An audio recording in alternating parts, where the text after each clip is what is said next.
Good afternoon, everyone, and welcome to today's webinar on the grant opportunity for improving respite care for people with dementia and their carers.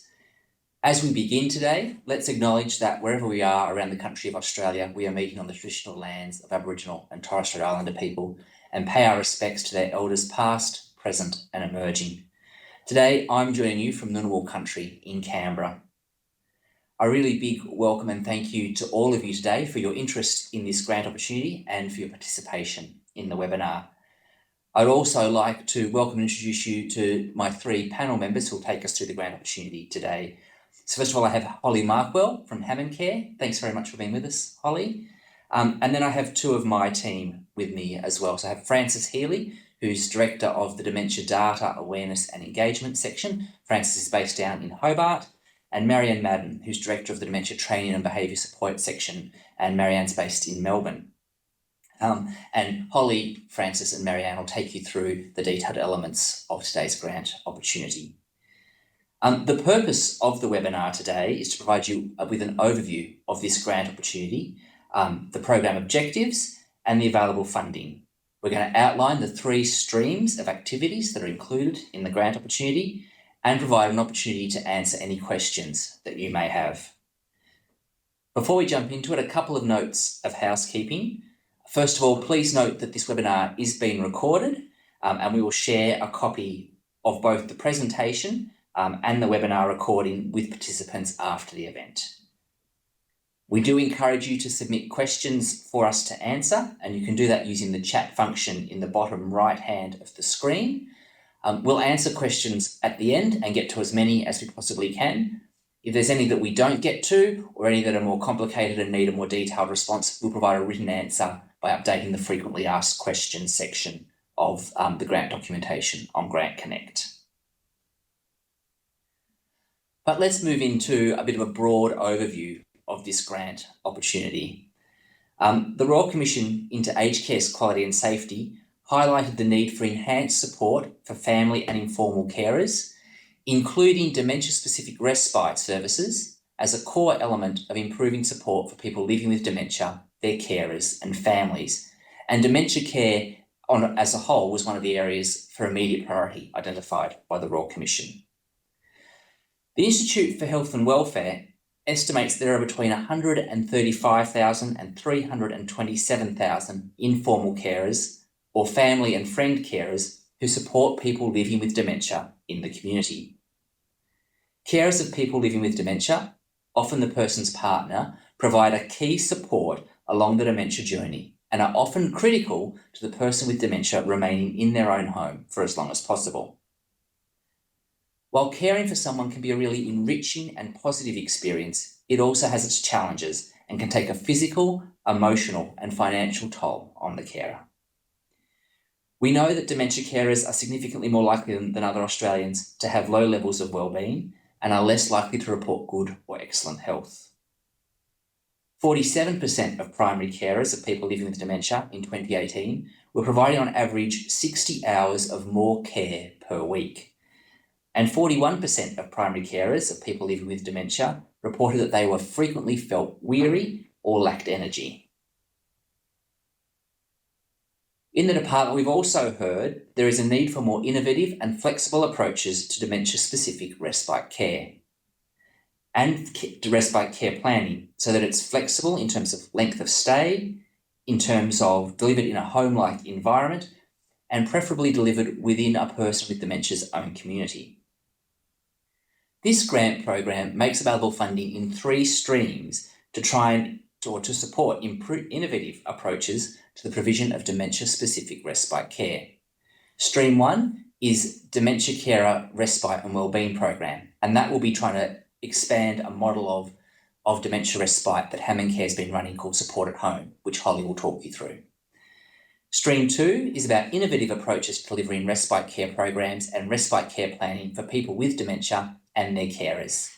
And Stream 3 is Dementia Respite Care Training.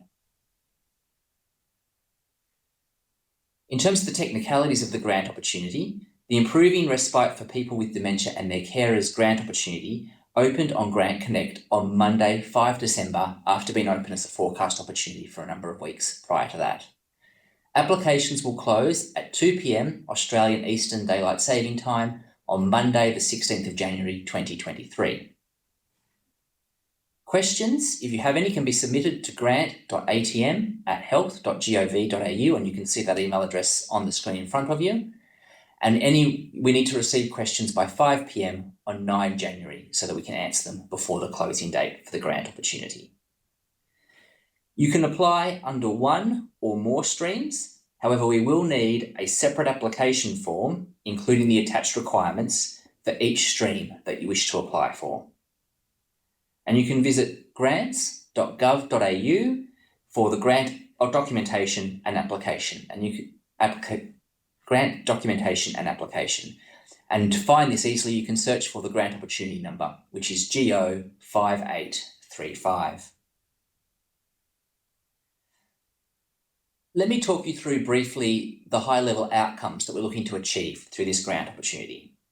Each of the three streams has got their own unique objectives and outcomes, and Francis and Marianne and Holly will talk you through those in some more detail. But looking across the whole of the grant opportunity, there are some common objectives that we're trying to achieve. We're trying to improve the quality of life and respite experience for the person living with dementia and for their carer. We're hoping to arm carers with greater knowledge, skills, and capability to care for the person living with dementia at home. We're looking to improve the carer's wellbeing through the respite experience. We're looking to support people living with dementia stay at home for longer and to delay entry to permanent residential aged care, both by supporting the carer and helping the person with dementia link with the services they need in the community.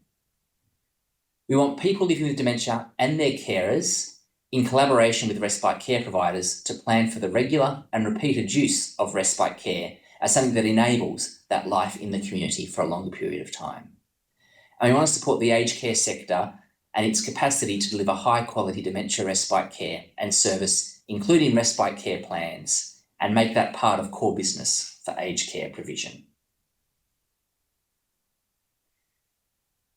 In terms of the funding that's available, funding has been provisionally allocated across the three streams, and you can see the figures broken down by stream and by year on the slide in front of you. There is no minimum or maximum amount set for individual grants. The distribution of funding will be based on the scale or scalability of the proposed activities. And when you're applying for a grant, you should clearly outline the amount of funding that you're seeking for the proposed activities. And you need to clearly articulate the costing that you've used and the budget for your proposed activities. The total value of all the grants that we issue under this opportunity cannot exceed the total volume of funding, but we might make some more small adjustments between the streams based on the quality and the spread of applications that we receive. I should note, and I'm sure you know this already, that applying for a grant is not a guarantee of funding. This is a competitive process, and there'll be an assessment of the best value for money applications. Now it's time to start to dive into some of the detail of the streams, and I'm first going to hand over to Francis to talk us through Stream 1, Dementia Carer Respite and the Wellbeing Program. Thanks very much, Rob. So in terms of Stream 1, which we're normally calling the Dementia Carer Respite and Wellbeing Program, the aim of the activities is to improve the wellbeing of carers and people living with dementia through delivery of respite care programs that incorporate both respite type care for the person with dementia and a particular focus on the wellbeing of the carer. Stream 1 envisages a model of care where the person with dementia and their carer stay together, for example, for a couple of days, with other carers and other people with dementia, where they can take part in a program of activities which include opportunities for carers to learn about dementia, about some wellbeing strategies, and to receive peer support from other participants who are in a similar position. So Stream 1 funding offers the opportunity to replicate a model of care that's currently being delivered by Hammer Care, which is called the Staying at Home program, and Holly will speak a bit more about this in a minute.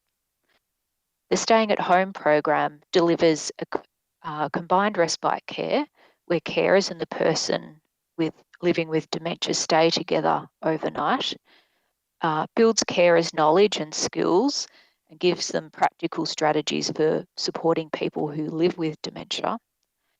As I said, has a particular focus on carer wellbeing and helps people living with dementia stay at home and in their community. So providers across all states and territories can apply for funding to deliver this model of care based on the principles and elements of the Staying at Home program. So I'll now hand over to Holly Markwell from Hammond Care, who will provide a bit more information and detail about the Staying at Home program. Thank you, Frances. So I've divided what we see as the elements of success for running the Staying at Home program into 3 areas there, and that's our preparation before a program, our actual delivery, and of course our post-program follow-up. And the first thing, of course, to get right is that we have those really sound intake processes. So we're identifying those people who are best suited to the program. So we are looking for people, of course, who have that intention to stay living at home. And generally we find that there is a reluctance and certainly a degree of uncertainty about when to access respite, how to access respite.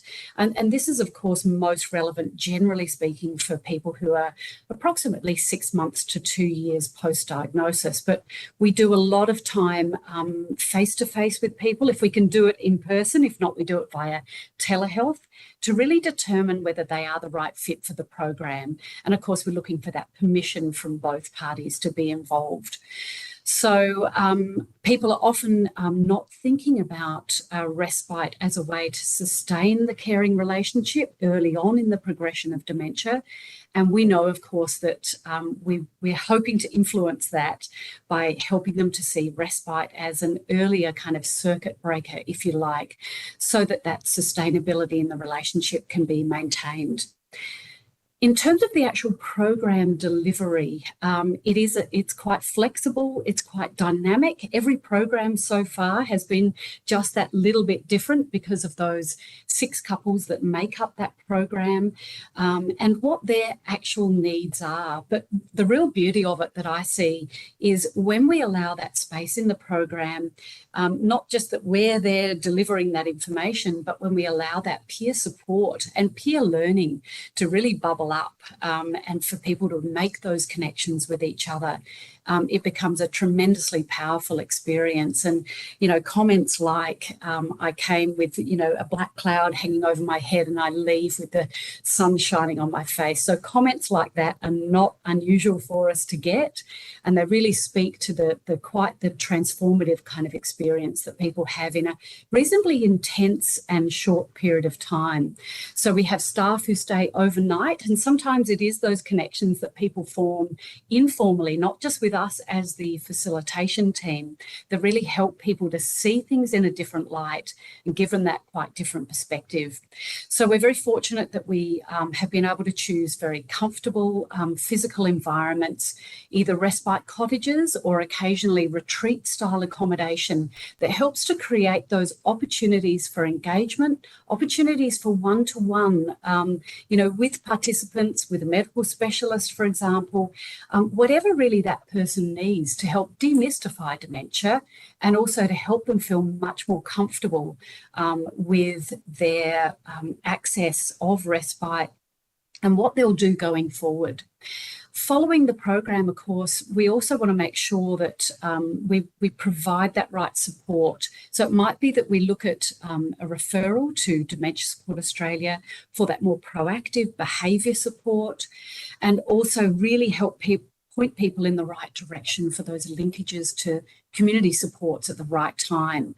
So no wrong door approach. It might be that we, you know, help people access other services through Dementia Australia, Carers Gateway, My Aged Care, whatever is needed at that time. So really providing that solid follow-up so that people feel really very much a part of, that they're not just left after the program when we give that follow-up.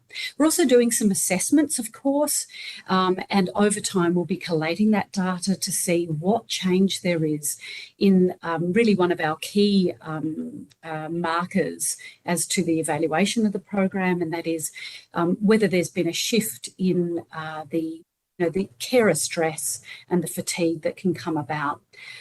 So that's a key one for us to look at further down the track. We do a follow-up point at 6 months, 6 weeks after the program and 6 months after the program.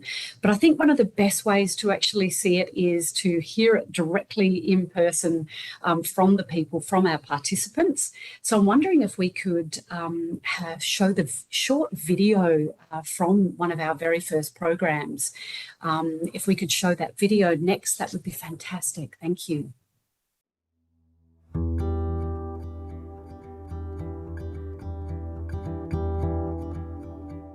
Everyone wants to live at home for as long as they can, and that's really what we want to help people do.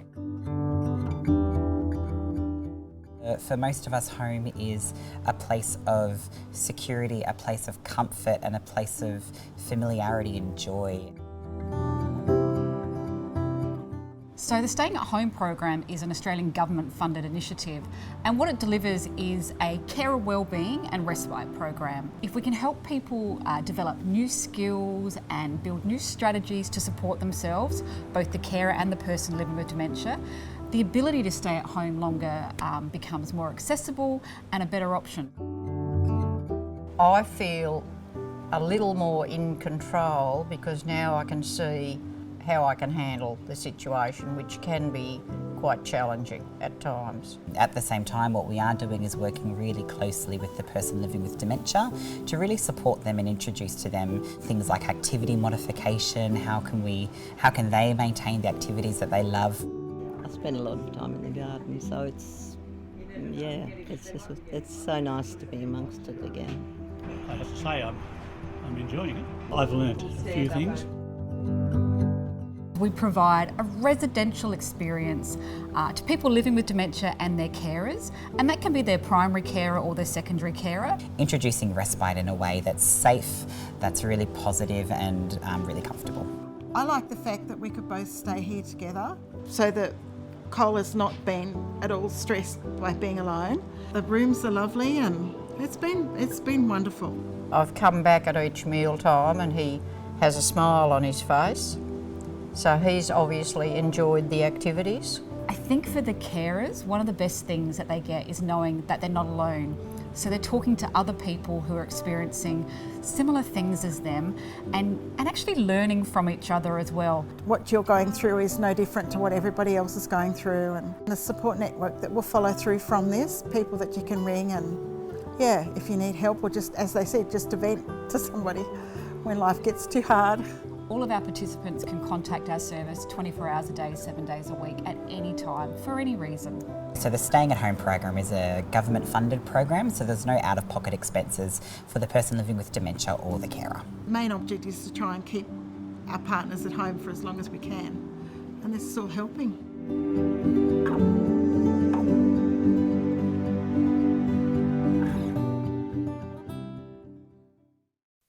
I think hearing directly from the participants is probably far more powerful than anything that I can say. That we did have somebody in that group who actually was not keen to be there, and it was the facilitators in the session who really drew out his strengths, and he ended up having an absolute fantastic time. And you can see there that it's very much a soft introduction to the concept of respite. So hopefully that fills out a little of the picture. And I'm going to hand back, I think, now to Frances. Thanks, Frances. Thanks very much, Holly, and thanks for that video. That was really great. So in terms of the scope of this grant opportunity for Stream 1, applicants can apply for funding to replicate the model of care that we've just seen in the Hammond Care video. The aim is to expand the delivery of the model into all states and territories, with programs delivered to up to about 1,000 families or couples each year at full rollout, which is estimated to be in a couple of years in 2023-24. Staying at home program principles have been developed to support applicants in preparing their applications for Stream 1. which can be found on Grant Connect. The document outlines the central principles and elements of the staying at home model of care. So applicants for Stream 1 should refer to this document when preparing their applications, as well as the objectives and outcomes in the grant opportunity document. However, proposals can be tailored to respond to specific needs or gaps in the community. For example, to respond to the particular needs of people with dementia and their carers from culturally and linguistically diverse backgrounds, or to respond to the specific needs of First Nations people with dementia and their carers. So the delivery of the program can be flexible, and the program of activities can be tailored to respond to those specific needs. Activities offered for people with dementia and their carers should be person and relationship centred and adopt a strengths-based approach and meet the needs of this particular participant cohort. Programs may be delivered in a range of settings, including residential respite care or cottage-based respite, or other suitable accommodational setting outlined in the application and by agreement. That proposed setting should be clearly outlined in the applications. So carers would be offered opportunistic education, as we've heard, to develop their understanding and knowledge about dementia, learn practical strategies to support them in their caring role, and have the opportunity to engage with other participants and receive that peer support and peer connection. When we move to the next stage, and we've done that assessment that Rob's talked about in terms of the successful applicants under the program, Hammond Care will also provide some support to those successful applicants as well in terms of setting up and establishing the program. So move on to the next slide. Thank you. So there are a few things we'll be looking for in a successful application for Stream 1, and of course the selection criteria are outlined in the grant documentation. It's important to consider the entirety of the grant opportunity guidelines, including the selection criteria, and refer to that staying at home program principles document. So applications for Stream 1 should describe, for example, the extent to which the proposal replicates the model of care outlined in the staying at home program principles, or where the model has been adapted to respond to a particular need or gap, or to practical considerations, for example, delivery in a regional or remote setting as opposed to a metropolitan centre. The reach of the program should also be outlined, for example, the proposed number of programs and number of locations, the target number of participants, and whether the program will target specific groups in the community, such as First Nations people with dementia and their carers. The applications should also detail how the proposal responds to the particular needs of carers of people with dementia and how it will achieve those carer-specific outcomes and around wellbeing and reducing carer burden. Application should also outline the proposed funding model and the cost assumptions, as Rob referred to earlier. Finally, application should demonstrate how the success of the program will be measured, including the assessment tools or metrics that can be used to demonstrate how the experience and the quality of respite care for people with dementia and their carers is improved through the program, how the carer wellbeing has been maintained or improved and reduced that carer burden, and as a result of the program, that the person with dementia has been able to stay at home for longer. So they're just a couple of the particular considerations, but really important to read through those grant opportunity guidelines in detail, all the documentation to make sure that applicants really address each of the specific criteria. So I'll now hand over to Marianne Madden, who can speak about Stream 2 and Stream 3. Thanks, Frances.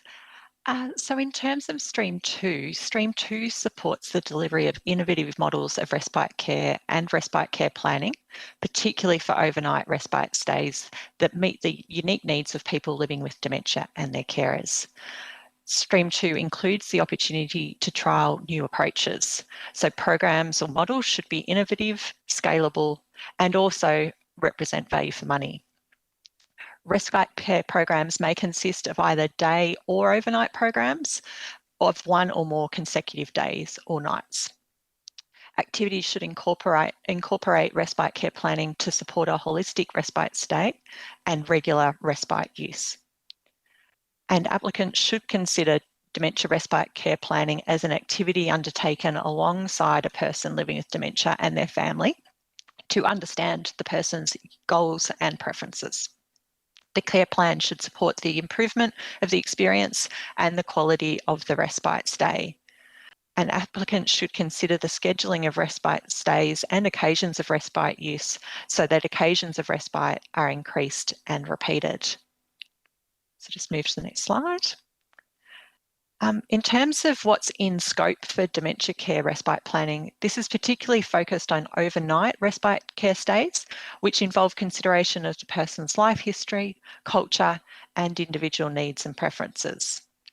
The scope of planning and preparation for the successful transitions involves a focus on managing successful transitions between the home and the respite care setting for the person with dementia and their carer that will underpin a successful respite stay. The grant opportunity also includes a focus on innovative approaches, which involves models of respite service delivery that support the individual needs of carers of people with dementia and focus on carer wellbeing. So these models may consider how information, education, and peer support approaches can be used as part of the respite care offering. It is about new models of respite care, which are more attractive and practical for people living with dementia and their carers, and support a proactive approach to the regular use of respite. In particular, applicants should be mindful of whether their proposals duplicate other respite services that are already available and funded under other Commonwealth-funded aged care services. So there's a few things we'll be looking for in a successful application, and it's important to consider the entirety of the grant opportunity guidelines, including the selection criteria. So really the application should do a number of things. It should outline how improvements to the experience and quality of respite care for people with dementia and their carers will be measured. It should also set out how levels of carer burden will be maintained or reduced. Applications should also articulate how, as a result of the program, the person with dementia can be cared for at home longer. There should be a focus on how the program will support successful transitions between care settings. That is, as I said earlier, from the home to the respite care setting and back again.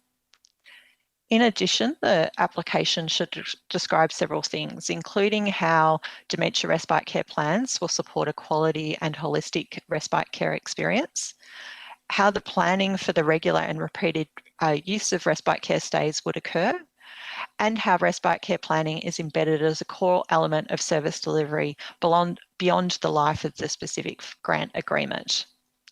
And finally, the application should demonstrate the success of the program, including how assessment tools and metrics will be used to demonstrate that both carer wellbeing is maintained and improved and quality of life is improved, as well as respite care use increasing and being repeated, and emergency respite use is reduced. So that's just a bit of an overview of Stream 2. I might just turn to Stream 3. So this stream is focused particularly on delivering training for the aged care workforce to improve the quality of respite care specific to the needs of people living with dementia. We know that people living with dementia who access respite may experience distress due to unfamiliar people, environments, and routines. So this experience can exacerbate the behavioural and psychological symptoms of dementia and lead to a decline in a person's cognitive and physical condition. So the aim of this training is to build capability to deliver quality dementia respite care and minimise distress or the potential for decline for people living with dementia accessing respite services.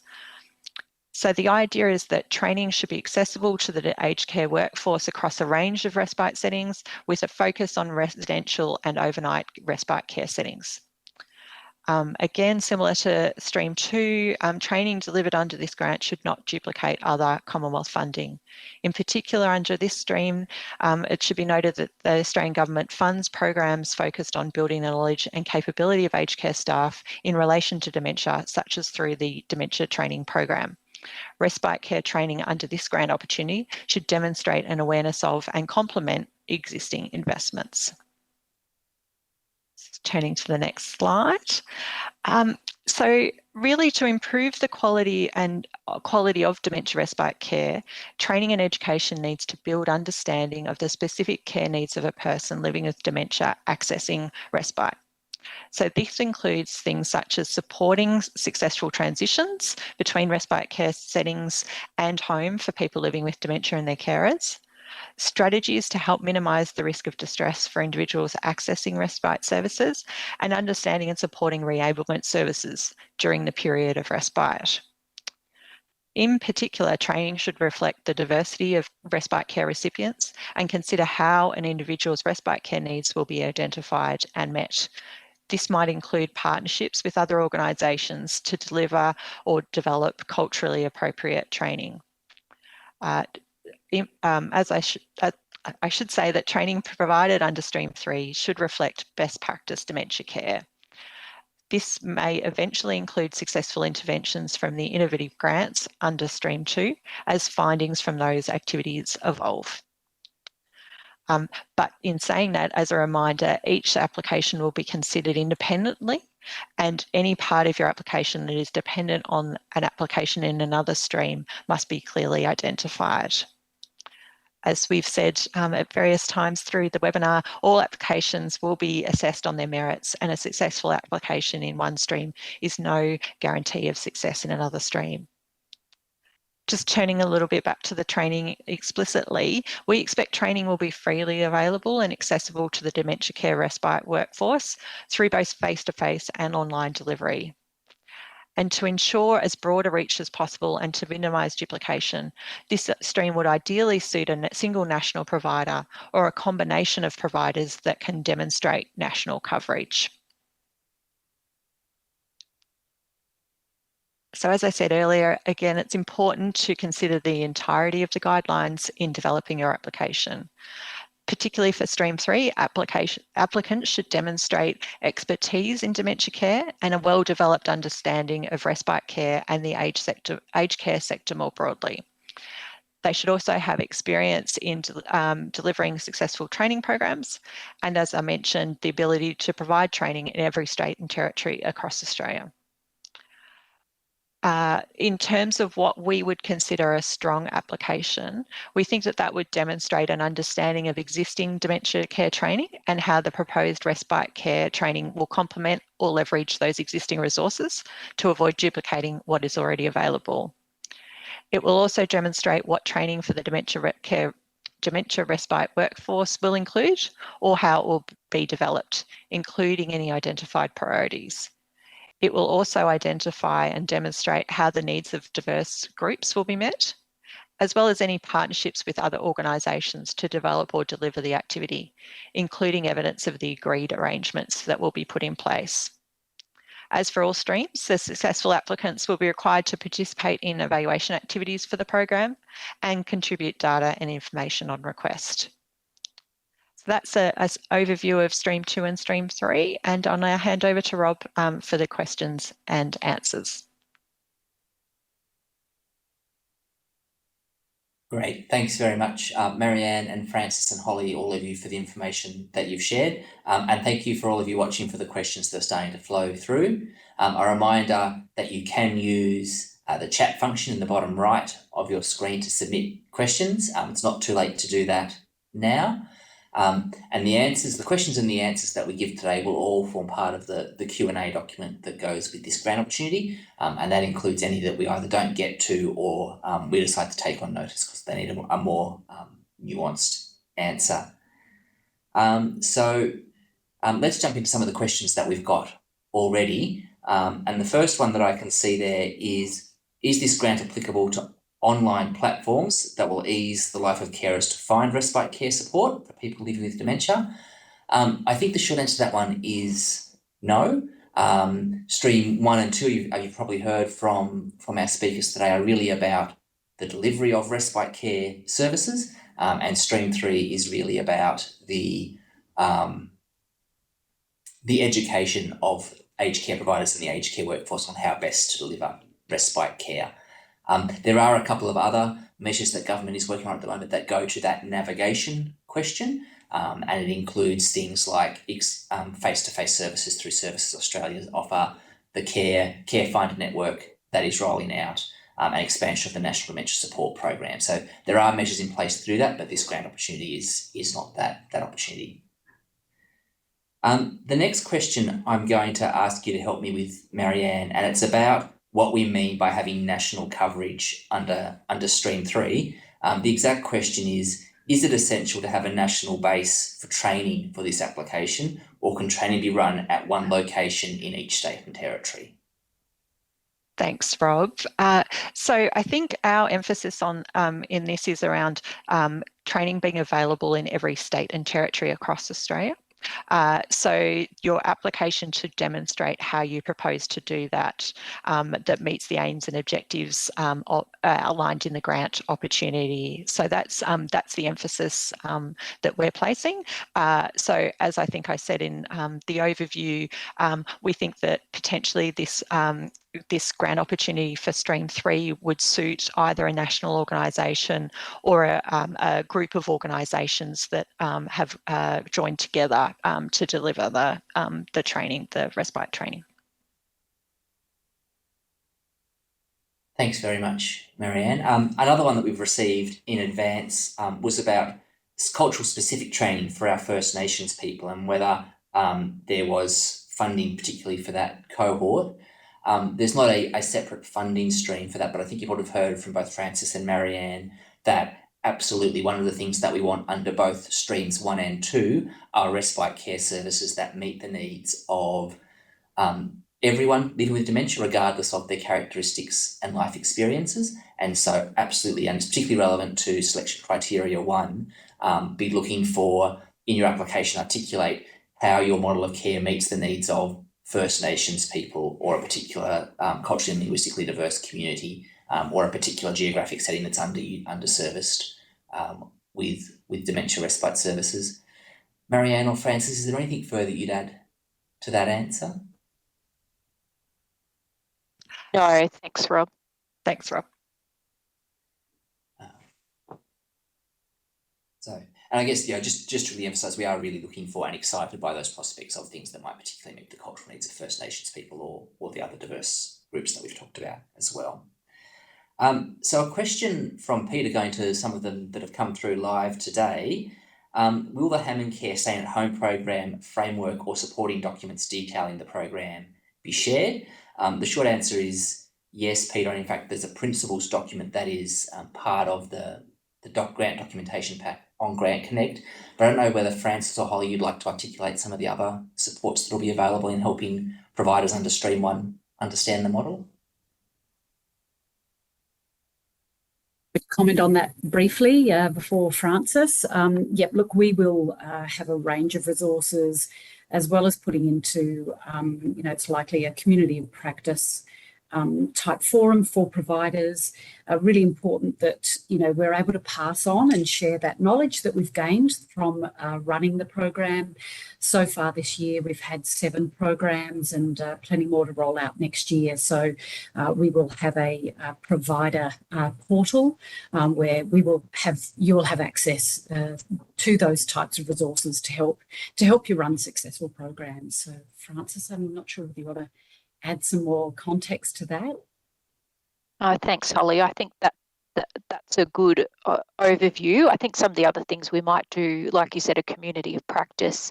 It might be that we get Holly, you and your team back to do a webinar type information sharing to a greater level of detail for those successful applicants once we get to that stage.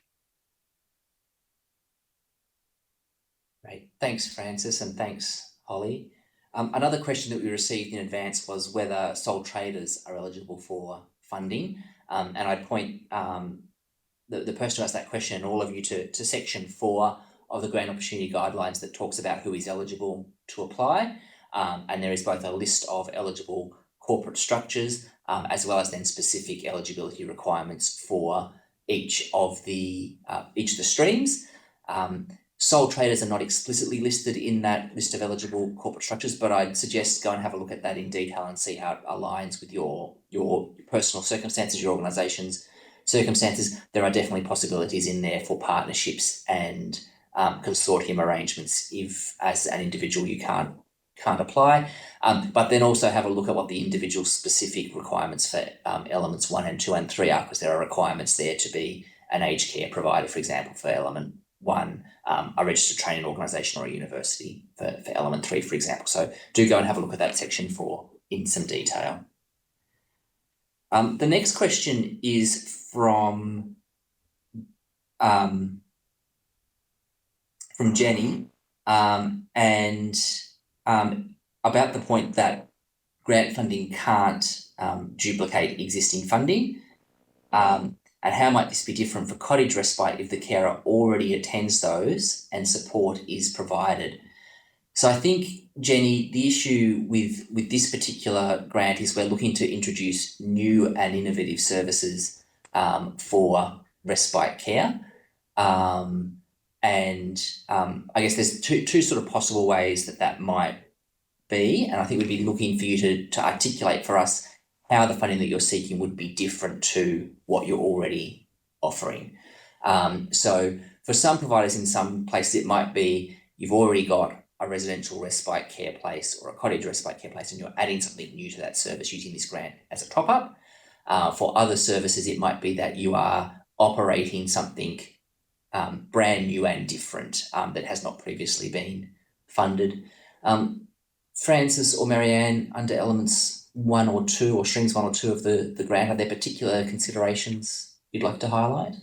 Sure. I think probably, Rob, a good example of one of those differences would be for the carer-specific costs of going to stay together with the person with dementia. So it might be those would be additional costs, for example, the accommodation and the meals for those people. So that's a good practical example, I think, of what would be considered a top-up part of the grant funding. And I think sort of building on what both you and Rob and Frances have said, I think it's really about, for Stream 2, that enhancement to respite services already offered through particularly targeting people living with dementia and their carers. So it is intended to be an enhancement to, rather than sort of duplicating existing services. So I think in terms of applications, it should really identify what the enhancement will be that's being proposed. And I think, thanks, Marianne and Frances, I think that answers directly one of the other questions that's come through from Joseph about where overnight respite in cottages is not currently fully funded, what can be funded through Stream 2, and it's really about articulating what's the difference, what's the funding that you're already getting, and being transparent with us about that, articulating what is the value add for the person living with dementia or their carer from your proposal, and that then allows us to make some judgments about where is the greatest need, where is the greatest value for money, and we'll put all those factors together to make that decision.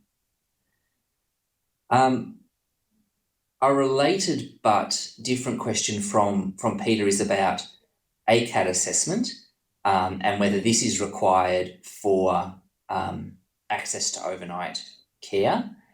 And Peter, that's going to depend on what your model is that you're looking at. If you are looking at a model where you are using this grant to top up respite care funding that you get through the residential or home care or CHSP, then the people with dementia will need to have that assessment and be getting that funding. That'll be your responsibility as an aged care provider to organise that.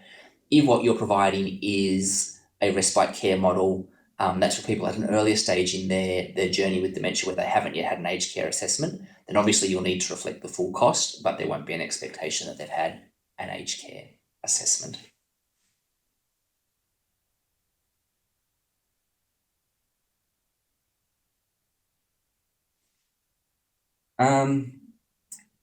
So Sarah's got a question then about stream 1, which is, sorry, my screen's refreshed too quickly for me. Sarah, stream 1, given that stream 1's building on the staying at home model, are areas less likely to be funded due to the existing presence of Hammond Care and DSA? I don't know, Frances, if you've got a thought on that question. Thanks, Rob. No, at this stage, every state and territory is eligible for funding. Hammond Care has started to deliver programs in different states and territories, but this doesn't necessarily rule out an application in that state or territory or that jurisdiction, because it will be, we're looking for multiple programs to be run in different states and territories over time.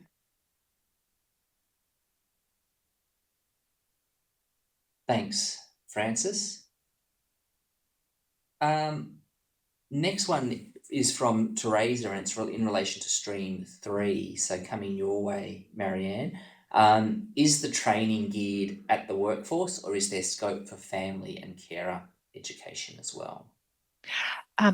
Thanks for that. So it is actually intended to be directed to the aged care workforce as part of this program. There are other programs that are available that support family carers more generally, but the focus of this in particular is the aged care workforce and training for them.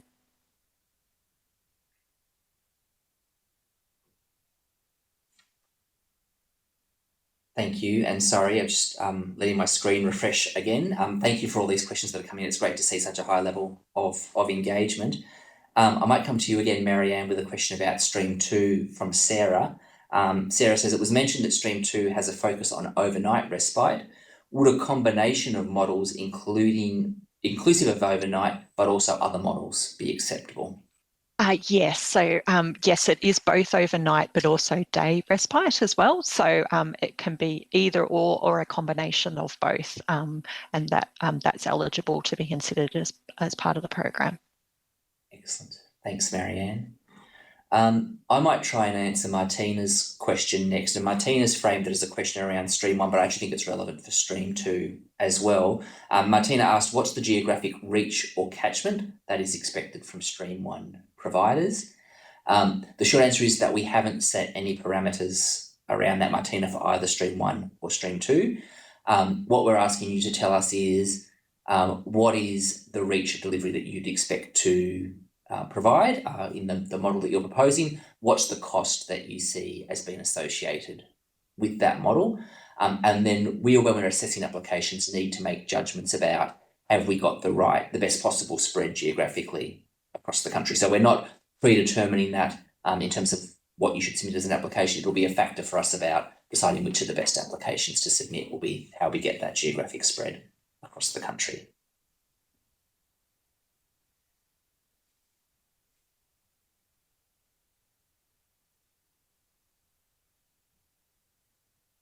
So I've got a question from Tim that I might throw to you, Holly, because it goes to the staying at home principles.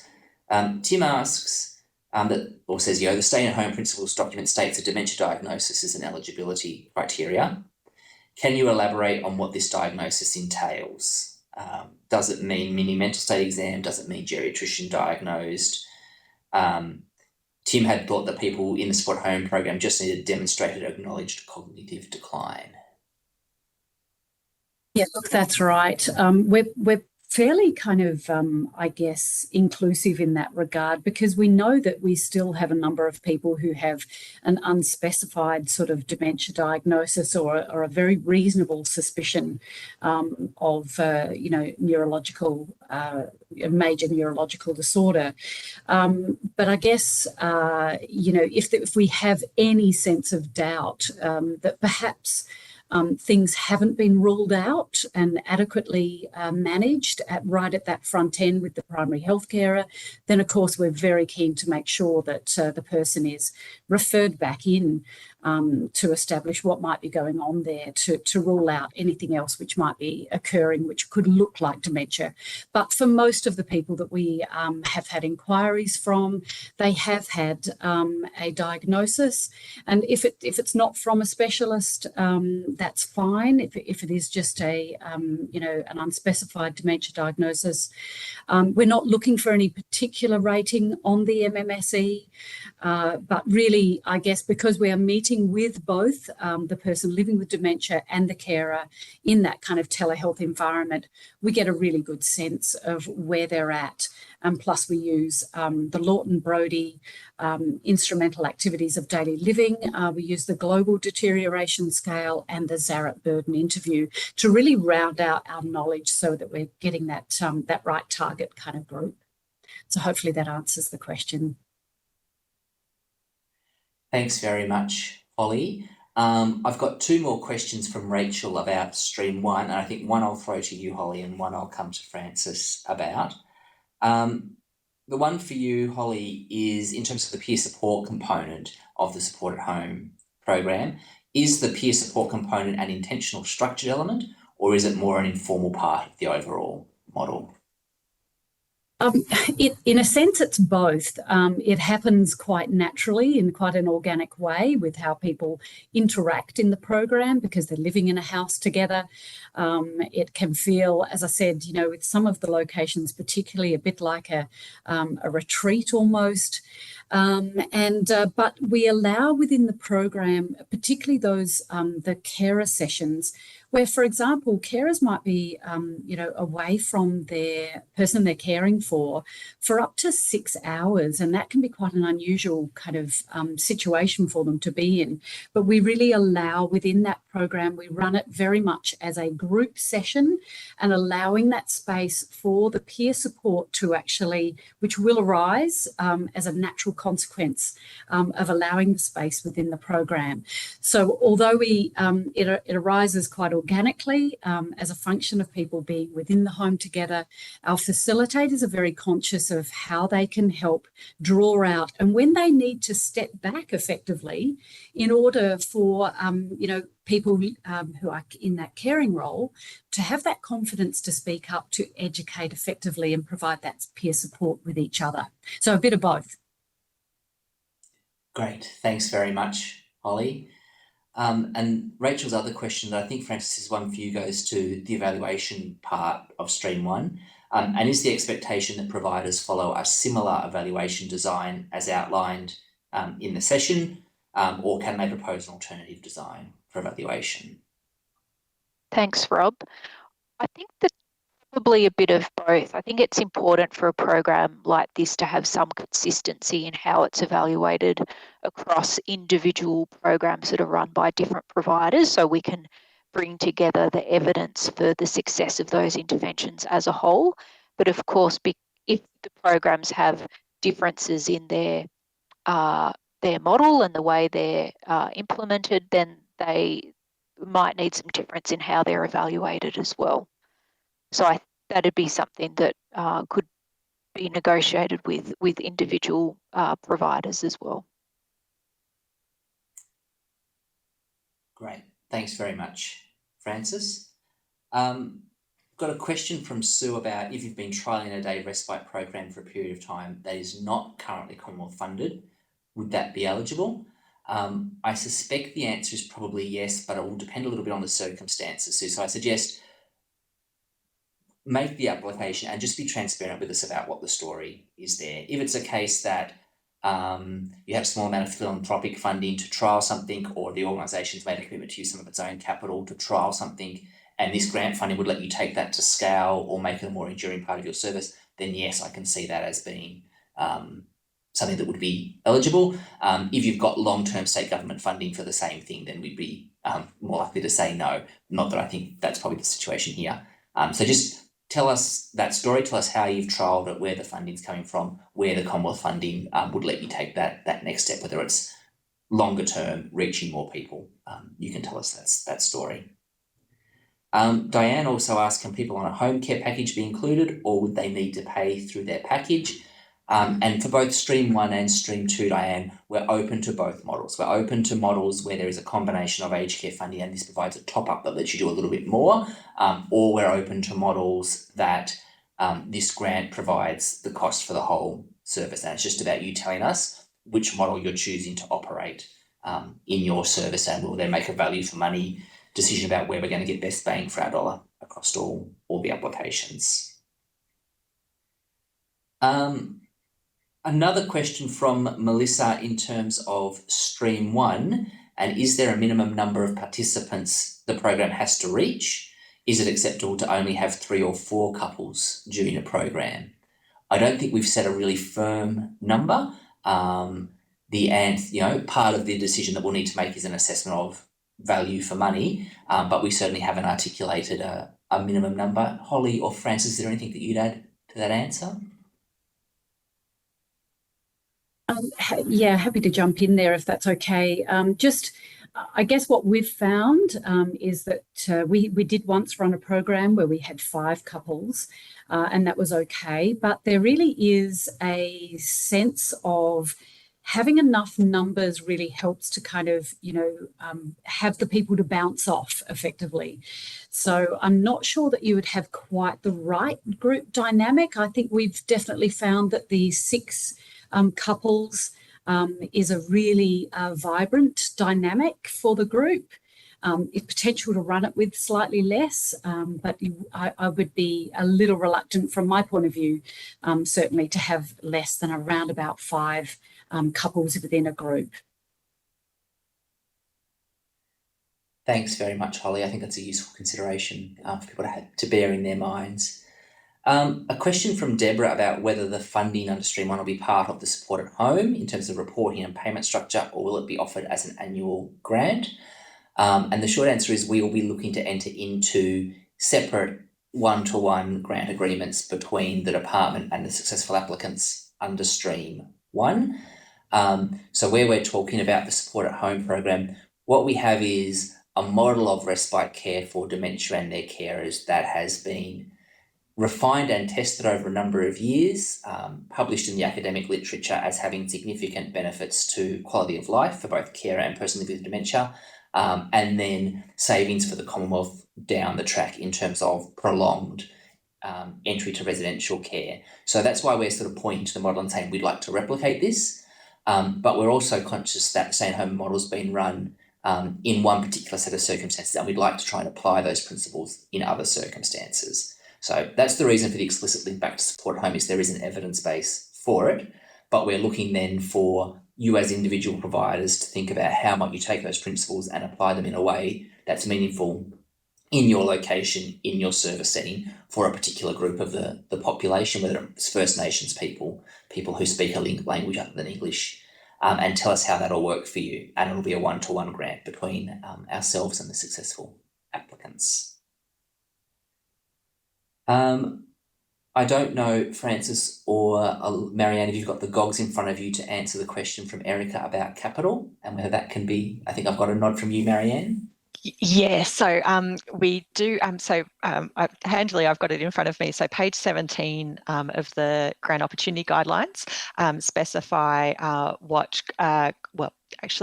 16 and 17, what the grant funding can and cannot be used for.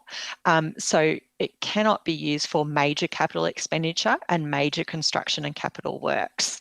But I think you can specify, and there's a list of eligible expenditure there. So it would be about specifying what purposes you'll be using the funding for, as long as it's not specifically excluded as part of 5.4.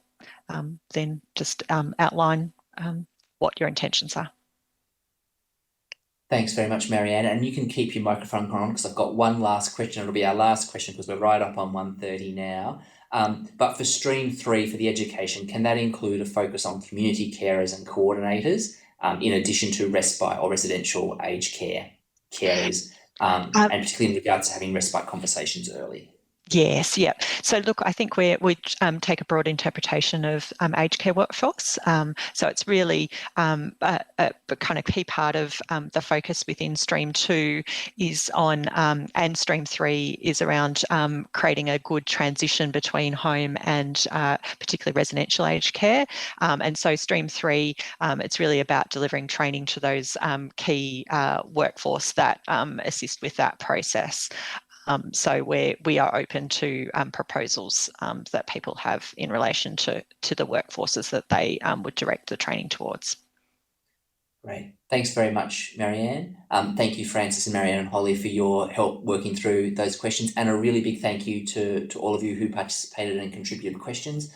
Really great to have that level of engagement and interest in the program. So thank you all very much for your time and attention today. A couple of last reminders from me before you go.